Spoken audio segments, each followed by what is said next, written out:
Hi guys, welcome to Target with Deepak. मैं हूं दीपक आप लोग के साथ में। आज हम लोग इंग्लिश का पहला चैप्टर स्टार्ट करेंगे जिसका नाम है आर्टिकल्स। और पूरा हम बेसिक से लेके 0 से 100 की ओर आगे बढ़ेंगे। हर एक चीज़, हर एक कॉन्सेप्ट को डिटेल में समझने की कोशिश करेंगे।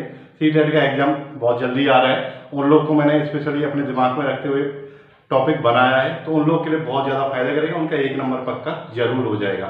तो चलिए आगे बढ़ते हैं वीडियो में हम लोग। और आगे बढ़ने से पहले एक छोटी सी अपील, वीडियो को लाइक कर दीजिएगा, सब्सक्राइब जरूर कर लें चैनल को, ताकि मेरे आने वाली सारी वीडियो की नोटिफिकेशन आप लोग को मिल जाए। और अपना प्यार देते रहिए, साथ में अपने दोस्तों को ये वीडियो भी शेयर कर दीजिएगा। चलिए हम लोग आगे बढ़ते हैं। हम बात करते हैं आर्टिकल्स के। आर्टिकल्स होते हैं 2 तरीके के, एक होते हैं इंडेफिनिट और एक होते हैं डेफिनिट। चलिए मैं बात करता हूँ एक्चुअली डेफिनेट और इंडेफिनेट पर हम समझ पाते हैं। आर्टिकल्स की हमें जो है दा, ए, एन, इनमें अंतर क्या, बेसिक अंतर है क्या, पहले तो हम बाद में पढ़ेंगे इंडेफिनिट की तरफ या डेफिनेट की तरफ। देखिए मैंने बोला आई हैव अ पेन, मेरे पास क्या है, एक पेन है। और फिर मैं बोल रहा हूँ ये पेन ना मुझे मेरे पापा ने गिफ्ट करा था। मेरे पास, मैंने अभी बोला एक पेन है, मुझे नहीं पता एक भीड़ में से एक पेन आया, तो उस समय वो एक, उसकी कोई पर्टिकुलर आइडेंटिटी नहीं थी, तो उस समय वो क्या था, इंडिफाइन था, है ना। इंडेफिनिट आर्टिकल मैंने यूज करा ए। जैसे ही मैंने बोला ये पेन मुझे मेरे पापा ने गिफ्ट करा था, ये क्या हो गया, फिक्स डिफाइन हो गया, यानी डेफिनेट आर्टिकल बन गया। तो उस समय मैंने क्या लगाया, द पेन लगाया, ठीक है ना। तो एक एग्जांपल ले लेते हैं, जैसे आई हैव अ पेन। एक और एग्जांपल लेते हैं, I have the pen. Okay, अभी देखिए मैंने 2 सेंटेंस लिखे, एक लिखा आई हैव अ पेन और दूसरा लिखा आई हैव द पेन। तो अभी आप बोलोगे यार कौन सा सही है, एक में तो ए आ रहा है और एक में द आ रहा है। तो मैं आपको बता देता हूं दोनों के दोनों सेंटेंस बिल्कुल करेक्ट है। देखिए एक उस कंडीशन में है, इस समय वो उस पेन की बात कर रहे हैं जब हमें उसकी कोई आइडेंटिटी नहीं है, मुझे नहीं पता, मैंने एक भीड़ में से बंच ऑफ पेन्स पड़े थे, मैंने उठाया है, कोई एक पेन उठा लिया और मैं उस पर्टिकुलर पेन की बात न करके कोई भी रैंडम एक पेन उठा रहा हूँ। तो उस समय मैंने क्या करा, मेरे पास कोई एक पेन है, मुझे नहीं पता कौन सा है, वो काला है, नीला है, पीला है, एक जनरल एक पेन हो गया। उस समय मैंने क्या लगाया है, ए लगाया है।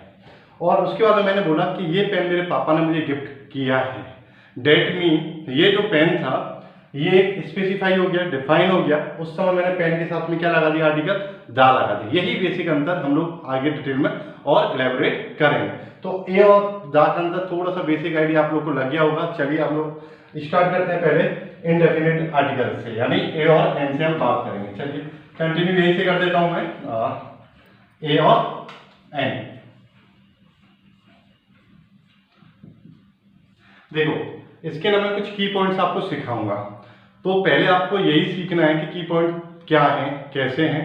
अगर वो आप एक बार सीख जाओगे ना, कुछ नोट डाउन नहीं करना ज़्यादा कुछ, एक बार बस वीडियो को ध्यान से देखते रहना, आपके दिमाग में ऑटोमेटिक टाइप होता जाएगा। और मैं आपको गारंटी देता हूँ जैसे वीडियो खत्म होगा ना, तो आपको जितना मैंने आज पढ़ाया होगा उसको लेके कोई मन में डाउट रहेगा ही नहीं, और कहीं से भी कुछ भी आपको पढ़ने की जरूरत नहीं पड़ेगी। और फाइनली जब आप एग्जाम लगाने जाओगे ना, तो उस समय सारे क्वेश्चन आपके क्लिक होंगे दिमाग में और करेक्ट जाएंगे, ठीक है। चलिए मैं ए और एन की बात करता हूं। तो देखिए ए कब आता है और एन कब आता है, पहले हम लोग उसकी बात कर लेते हैं।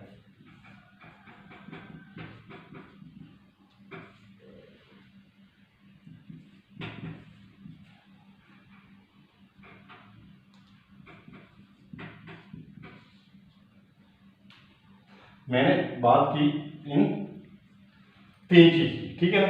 चलिए अब हम लोगों ने अभी तक पढ़ाया, बोला ए ई आई ओ यू आर ओ, तो हम लोग को बेसिकली इतना तो पता ही होता है कि 26 अल्फाबेट्स होते हैं इंग्लिश में, इसमें 21 कॉन्सोनेंट होते हैं और 5 हमारे वॉवेल्स होते हैं। उन वॉवेल्स को मैं एक बार यहाँ नोट डाउन कर देता हूँ, ए ई आई ओ यू। तो हमने कभी भी सुना था कि अगर इसमें वॉवेल्स आ रहे हों तो वहाँ पे क्या आ जाता है, एन आ जाता है ना।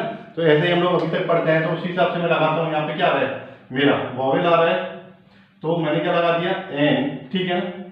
यूएसए आ रहा है, यहाँ पे भी मैंने क्या लगा दिया, एन।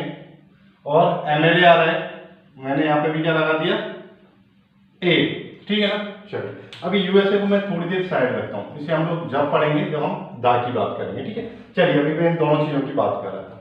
अब मैंने देखा, मैंने एन लगाया और यहाँ पे मैंने ए लगाया, क्योंकि यहाँ पे यू आ रहा था, तो हम लोग ने पढ़ा है हमेशा कि जब भी वॉवेल्स से स्टार्ट हो रहा हो तो हम लोग क्या लगा देते हैं, एन लगा देते हैं, और जब भी कॉन्सोनेंट से स्टार्ट होता है तो हम लोग क्या लगा देते हैं, ए लगा देते हैं। बात ध्यान से समझना, लेकिन आप गलत, ये भी गलत है और ये भी गलत है। देखिए यहाँ पे क्या आएगा, ए आएगा, क्यों आएगा समझते हैं। थोड़ी देर के लिए आप इंग्लिश वाले कॉन्सेप्ट को भूल जाइए, वॉवेल्स के, अब हिंदी वाले स्वर याद रखते हैं, ठीक है। तो मैं देखता हूं ये किससे स्टार्ट हो रहा है, मेरा या से स्टार्ट हो रहा है। किससे स्टार्ट हो रहा है, या से। या मेरा स्वर के अंदर नहीं आता है ना, तो स्वर के अंदर नहीं आ रहा है, इसका मतलब इसका जो साउंड है, इसका जो साउंड आ रहा था वो क्या आ रहा है मेरा, या है। साउंड क्या आ रहा है इसका, या आ रहा है, साउंड या आ रहा है, इसीलिए यहाँ पे क्या आया, ए आया, क्योंकि ए क्या है मेरा, कॉन्सोनेंट है, नॉट अ वॉवेल। ओके ठीक है। अभी मैं बात कर रहा हूं इधर एम्बेडेड, यानी यहाँ पे साउंड किसका आया, ए का आया। किसका आया, ए का आया साउंड। तो ए क्या होता है मेरा, स्वर है ना, स्वर का साउंड कर रहे हैं। अब हमने पता है कि स्वर का साउंड करेगा तो वहां पे ए ना आके क्या आ जाता है, एन आ जाता है। आपको शायद क्लियर हो गया होगा ए और एन, ठीक है ना। छोटे से एक आध और एग्जांपल ले लेते हैं हम लोग। अम्ब्रेला, ठीक है ना, मैं अम्ब्रेला की बात कर रहा हूं, तो अम्ब्रेला में यहाँ पे किसका साउंड हो रहा है, अ का साउंड हो रहा है। किसका साउंड हो रहा है, अ का। अ यानी स्वर हो गया ना मेरा, स्वर हुआ तो इसका मतलब यहाँ पे क्या आ जाएगा, एन आ जाएगा। क्या आ जाएगा, एन आ जाएगा। अब मैंने बात करी यूनियन, यहाँ पे किसका साउंड हो रहा है, य का। किसका है, य का। यह क्या है मेरा, कॉन्सोनेंट है ना, तो इसीलिए यहाँ पे क्या आ जाएगा, ए आ जाएगा। तो आप लोग समझ पा रहे होंगे कि कब ए आना है और कब एन आना है, ठीक है ना। चलिए अब थोड़ा सा और आगे बढ़ रहा हूं मैं, चलिए आगे लेके चलते हैं। ए और एन की मैंने बात करी, ठीक है ना। अब देखो डिटेल में, अब इन दोनों का मतलब एक ही है ना, तो हम लोग समझ गए थे ए और कब आ रहा है, एन कब आ रहा है। यानी जब हमारा साउंड स्वर का हो रहा है तो ठीक है ना, वॉवेल का हो रहा है, तब क्या आ रहा है, एन आना है। जब हमारा साउंड कॉन्सोनेंट यानी व्यंजन का हो रहा है तब क्या आएगा, ए आएगा, ठीक है। ए और एन कब आने, ये हमें पता चल गया, क्योंकि दोनों का मतलब होता है एक ही है। चलिए एक क्वेश्चन आप लोग के लिए छोड़ता हूं। अभी तक हम लोगों ने पढ़ा है वन, वन का मतलब भी एक होता है, काउंटिंग जब हम कर रहे होते हैं। जब हमारे पास ऑलरेडी एक के लिए कुछ था तो हम लोग ए और एन क्यों लेके आए, तो आप लोग मुझे कमेंट बॉक्स में कमेंट करके बताएंगे, और अगला लेक्चर जब मैं लूंगा तो उसमें आपको डिटेल में बता दूंगा कि क्या था, क्या रीजन था, इसलिए हम लोग अलग अलग लेके आए। बाकी अभी आप लोग जितना जानते हैं आप लोग मुझे कमेंट बॉक्स में कमेंट करके जरूर बताइएगा। चलिए अब हम लोग बात करते हैं आगे। पहला की पॉइंट, सिंगुलर काउंटेबल नाउन, यानी अगर कोई चीज सिंगल काउंटेबल नाउन नहीं है, ठीक है ना, सिंगल काउंटेबल नाउन नहीं है, तो वहां पे कभी भी ए और एन नहीं आएगा। ये की पॉइंट याद रखना आप लोग। जैसे मैंने लिखा बॉय, मैंने लिखा अ बॉय, ठीक है ना, ठीक है। अभी आर्टिकल आ रहा है यानी इस वर्ड की वजह से, तो मुझे ये वर्ड चेक करना है कि आप मेरी ये वाली टर्म्स फॉलो कर रहे हैं। सिंगुलर का मतलब एक वचन होता है, बॉय है, एक वचन है। अगर प्लूरल होता, बहुवचन होता तो बॉयज होता। काउंटेबल यानी वी कैन काउंट दिस, तो हम लोग इसे काउंट कर पा रहे हैं। इसका मतलब क्या, एक ही लड़के की मैं बात कर रहा हूं। Noun, you know about the noun, when we will learn noun then I will explain, है ना। अभी आप लोग को बेसिक मैं बता देता हूँ। नाउन क्या होता है, a name of person, place of thing, यानी किसी भी वस्तु का नाम, किसी भी व्यक्ति का नाम, किसी भी स्थान का नाम, ठीक है। चलिए मैंने एक बात करी, बॉय क्या हो गया मेरा, नाउन हो गया, यानी सिंगुलर काउंटेबल नाउन है, तभी ये कंडीशन फॉलो कर रहा है, तभी मेरा यहाँ पे क्या आ रहा है, ए आ पा रहा है। तो अभी आपको एक की पॉइंट याद हो गया होगा। अभी मैं आगे की बात करता हूँ, ठीक है ना। तो देखो नोट जरूर करते जाए, नोट जरूर करते जाए कि हम लोग को क्या क्या सीखने को मिला, और थोड़ा डिटेल में लेके जा रहे हैं ताकि आप लोग का सीटेट का एग्जाम आ रहा है, आप बहुत अच्छे से उसे निकाल पाए, ठीक है ना। मेरी ये वीडियो मैंने सीटेट वालों के लिए ही बनाई है, ठीक है ना। ठीक है, चलिए अब हम लोग बात कर रहे थे दूसरे रूल की। जब भी मैं बात करूंगा एक्सक्लेमेटरी सेंटेंस की, यानी जैसे मैंने बोला व्हाट अ ग्रैंड बिल्डिंग, ठीक है ना। तो यहाँ पे क्या आ गया, ए आ गया। तो वो किसके लिए आ रहा है एक्चुअली, इस बिल्डिंग के लिए बात कर रहा है। अब देखिए, अभी हमने एक नियम पढ़ा था, देखो जब भी मैं सिंगुलर काउंटेबल नाउन की बात कर रहा हूँ, मैंने अभी की पॉइंट आपको बता दिया था, मैं आपको ये बता देता हूँ, थोड़ा आपको दिखेगा अच्छे से, डिफरेंट कर देता हूँ। सिंगुलर काउंटेबल नाउन, ठीक है ना। मैंने थोड़ा शॉर्ट में मार दिया तो आपको समझ आ जाएगा कि आप लोग ऑलरेडी पढ़ चुके हैं। पहले मैं बिल्डिंग को देखूंगा, देखिएगा ये सिंगुलर है ना, ओके, काउंटेबल भी है, एक ही बिल्डिंग की बात हो रही है, नाउन भी है, ठीक है। चलो, तो जब ऐसे सेंटेंस आएंगे लाइक दिस, तो एक्सक्लेमेटरी सेंटेंस जब आएंगे तो हम लोग क्या करेंगे भाई, क्या करेंगे, ए का प्रयोग कर रहे होंगे, क्योंकि इधर अगर सिंगुलर काउंटेबल नाउन आ रहा है तब हम यहाँ ए का प्रयोग करेंगे एक्सक्लेमेटरी सेंटेंस के अंदर। अगली बात और समझ लेते हैं, ठीक है। चलिए अगला इसी के ये सेकंड हो गया आप लोग का, नेक्स्ट पर मैं थर्ड आपको समझा देता हूँ। देखो जैसे मैं किसी की पोजीशन की बात कर रहा हूँ, जैसे आई एम अ टीचर, ठीक है। चलिए I am a teacher, he is an SDO, ठीक है। मैं जैसे उनके प्रोफेशन की बात कर रहा हूं, किसकी बात कर रहा हूं, उनके प्रोफेशन की बात कर रहा हूं, तभी मैं किसे यूज कर रहा हूं, आर्टिकल ए और एन को यूज कर रहा हूं। किसको कर रहा हूं, ए और एन को कर रहा हूं। चलो थोड़ा सा मैं समझ लेते, ए क्यों आया था, एन क्यों आया था। ये टीचर है ना, ये किसका साउंड कर रहा है, टा का, और ये किसका साउंड कर रहा है, एस, यानी ए का साउंड कर रहा है। अभी आपको समझ में आ गया होगा मैंने क्यों यहाँ पे एन लगा दिया था और क्यों यहाँ पे ए लगाया था, ठीक है ना। तो मेरी अभी यहाँ पे मेरा काम किससे है, इनके प्रोफेशन से था, ठीक है ना, इनके प्रोफेशन से मेरा काम था।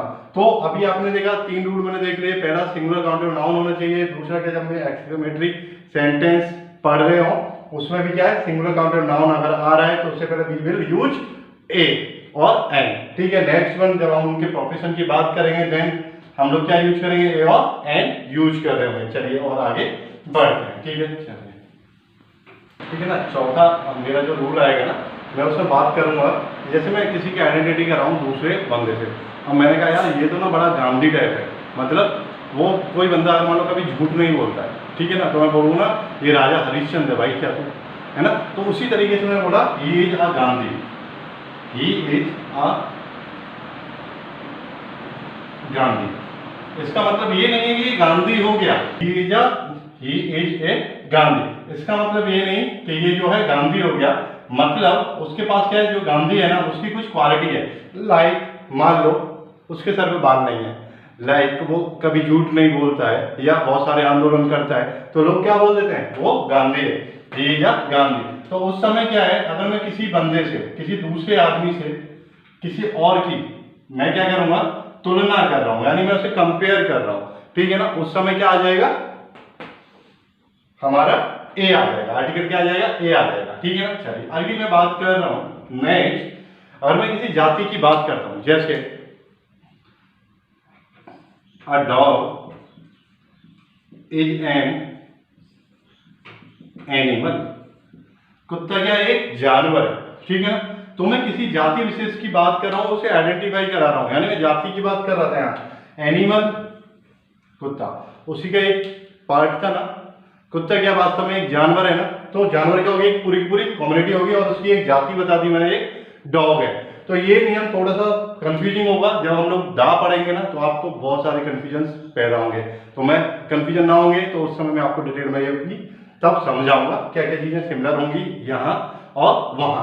फिर भी आप अभी एट प्रेजेंट समझ लीजिएगा, जब भी मैं जाति विशेष की बात कर रहा हूँ, जाति विशेष हो गया ना ओवरऑल कम्युनिटी में से, जैसे एनिमल था, एनिमल में से पर्टिकुलर में किसकी बात करी मैंने, डॉग की बात की, ठीक है ना। नेक्स्ट हम लोग बात करेंगे, जैसे मैं किसी वर्ब को, वर्ब जैसे बिहेव कर रही है लाइक एज अ नाउन, ठीक है ना। चलिए मैंने बात करी I go for a walk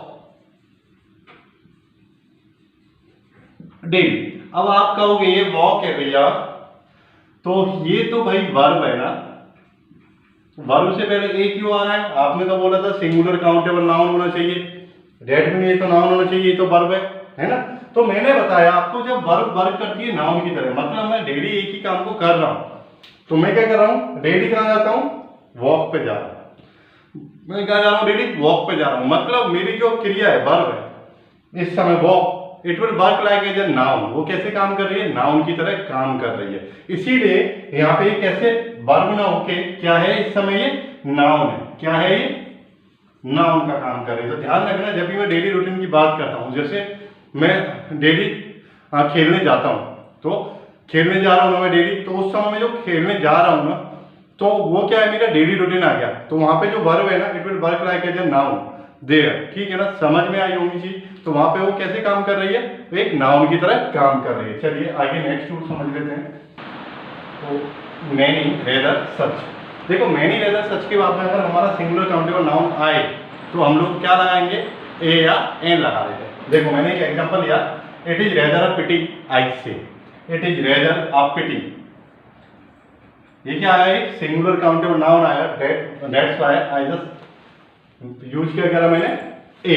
ठीक है ना, many a rather, many rather और सच, यानी मैं रेदर की बात करके आ चुका हूं। मैनी अ वुमेन, ठीक है, would welcome such a chance. देखो ये भी कैसा है, मेरा सिंगुलर है, काउंटेबल है और नाउन है। तो ये कंडीशन है, जैसे मैनी आ जाए, रेदर आ जाए, सच आ जाए, क्वाइट आ जाए, तो उसके बाद अगर सिंगुलर काउंटेबल नाउन आ रहा है तो उसका मतलब क्या होगा, आप हमेशा ए या एन का प्रयोग करेंगे। यहां आके हमारा इंडेफिनिट आर्टिकल खत्म होता है, ए और एन। देखो मैंने वही सारे एग्जांपल्स उठाए हैं, वही सारे रूल्स उठाए हैं जो मोस्ट प्रोबेबली एग्जाम में पूछे जाते हैं। बाकी तो भीड़ है, भीड़ का कुछ नहीं करना है, वो हम बचपन से पढ़ते आ रहे हैं, 8वीं 9वीं 10वीं 12वीं। लेकिन अभी हम कंपटीशन का एग्जाम दे रहे हैं, तो कंपटीशन पॉइंट ऑफ व्यू से जो भी रूल्स हमारे लिए महत्वपूर्ण थे, वो सारे रूल्स मैंने उठाए। तो हम एक बार मैं आपको फिर से मेमोराइज करा देता हूँ। पहला रूल था हमारा, सिंगुलर काउंटेबल नाउन होना ही चाहिए। दूसरा रूल था हमारा कि जो भी अगर मैं प्रोफेशन की बात कर रहा हूँ, प्रोफेशन की बात कर रहा हूँ, लाइक कि आई एम अ टीचर है, तो ही इज एन एसडीओ, उस तरीके से मैंने आपको समझाया था। तीसरा मैं कम्युनिटी की बात कर रहा था, उधर जाति विशेष की बात कर रहा था। चौथा मैं आपसे बात कर रहा था एक्सक्लेमेटरी सेंटेंस की, जैसे एक्सक्लेमेटरी सेंटेंस आ रहा था ना, व्हाट अ ग्रांड बिल्डिंग, यानी जैसे मैं ग्रांड बिल्डिंग की बात कर दी ना, तो वहां पे भी क्या आ गया था, एक्सक्लेमेटरी वाक्य में ए आ गया था। नेक्स्ट वन, अभी इससे पहले हम लोगों ने बात की थी, जैसे एक वर्ब कैसे वर्क कर रही है, मेरी नाउन की तरह वर्क कर रही है। कैसे वर्क कर रही है, नाउन की तरह। जैसे मैं डेली खेलने जाता हूँ, मैं डेली वॉक पे जाता हूँ, उस तरीके से। और उसके बाद में बहुत, देखो सबसे ज्यादा ये वाला पूछा जाता है कि मैनी आ जाए, रेदर आ जाए, सच आ जाए, और उसके बाद में क्या आ रहा हो, सिंगुलर काउंटेबल नाउन आ रहा हो, तो हम लोग क्या करते हैं, ए या एन का प्रयोग करते हैं। और एक और था, अगर मैं किसी दूसरे बंदे से, किसी बंदे की आइडेंटिटी दे रहा हूँ, जैसे मैंने बताया था ना, ही इज अ गांधी, मतलब उसमें कुछ सिमिलरिटी है जो गांधी को रिलेट कर रही थी, तो वहां पे भी मैंने क्या करा था, ए और एन लगाया था। तो आज हमारा एक पहला टॉपिक खत्म हुआ, ए और एन। मैं सब लोगों को बोलना चाहूंगा, वीडियो को लाइक कर दें, शेयर कर दें और चैनल को सब्सक्राइब कर दें। Thank you.